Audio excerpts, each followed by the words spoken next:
Hello guys, welcome back to one more mini blog. ఈరోజు అయితే నేను స్కూల్కి వెళ్తున్నాను. టైం అయితే 11:14 అవుతుంది. అంటే మాకైతే 1 to 4 అయితే స్కూల్స్ అయితే ఉన్నాయి, ఎందుకంటే సెంటర్ పడింది అనమాట. అంటే మేము 12:30 కల్లా స్కూల్లో ఉండాలి. అంటే 12కి బయలుదేరాలన్నమాట ఇంట్లో నుంచి, కొద్దిగా లాంగ్ డిస్టెన్సే. అంటే ఇదిగోండి, నేనైతే ఇంకా స్కూల్కి అయితే ఓన్లీ జడలు, ఇంకా యూనిఫామ్ వేసుకుంటే రెడీ అయిపోతాను. బట్ జడలు అయితే పైకి వేసుకోవాలి. నాకైతే ఫస్ట్ బేసిక్గా వచ్చేది కాదు, బట్ నేను నేర్చుకున్నాను. అది కూడా ఈజీ మెథడ్ అండ్ ఈజీ వేలో ఎట్లా వేసుకోవాలి ఇప్పుడు మీకు కూడా చెప్తాను, చూడండి. ఫస్ట్ అయితే మీరు నార్మల్గానే అల్లేసుకోవాలి.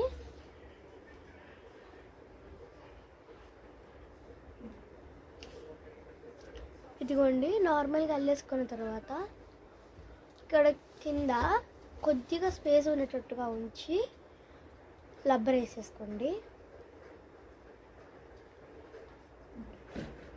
ఇదిగోండి, నేను ముందుగా రిబ్బన్ అయితే వేసుకున్నాను. అండ్ ఇక్కడ ఒక రబ్బర్ అయితే వేసుకోవాలి. ఇక్కడ అండ్ ఇక్కడ కూడా ఒక రబ్బర్ని అయితే పెట్టేసుకోవాలి. ఒక రబ్బర్ అయితే టైట్ ఉండాలన్నమాట. ఇప్పుడు ఇక్కడ మనం పెట్టుకున్నాం కదా రబ్బర్లో దీన్ని దూర్చాలన్నమాట. ఇలాగా ఇలాగన్నమాట. ఎట్లా కదా అదా బాగుంది గైస్.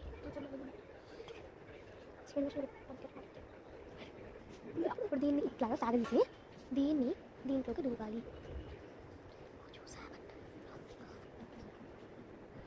అదే కొనకు పెట్టేసుకుంటే మనకైతే సిద్ధమవుతుంది కదండి. ఇప్పుడు దీనికి రిబ్బన్ ఎట్లా కట్టుకోవాలంటే నేను ఇందాక చూపించాను కదా, అదే అనమాట. ఇదిగోండి, ఏం లేదండి తయారు చేసుకోవడానికి. మంచి ఆయిల్ తీసుకొని రిబ్బన్ తీసుకొని దాన్ని ఫోల్డ్ చేసి దాని మధ్యలో రిబ్బన్ వేసేసుకొని ఇట్లా కూర్చొని తీసుకుంటే రెడీ అయిపోతుంది అనమాట. మన సింపుల్, ఈజీ మరియు బ్యూటిఫుల్ క్యూట్ రిబ్బన్. ఇదిగోండి, చూస్తారా, మన కుర్చీలు కూడా చాలా అంటే చాలా వచ్చాయి. ఇప్పుడు మనం ఇక్కడ లబ్బర్ వేస్తాం కదా, ఆ లబ్బర్ని తీసుకోవాలి. ఆ లబ్బర్ తీసేసుకోవాలి ఒకసారి. అంటే ఇట్లా అట్లా పట్టుకోవాలి అనమాట. పట్టుకొని పైకి అనుకోవాలి. ఇదిగోండి, ఎంత క్యూట్గా ఎంత నీట్గా వచ్చింది అండి. మన నార్మల్గా దీనికి ఫినిష్ మనకి.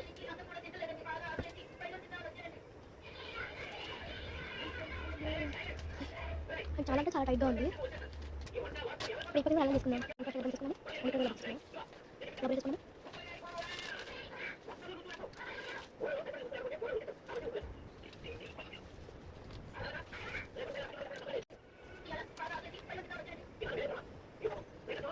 మనం రబ్బర్ కట్టేసుకోవాలి.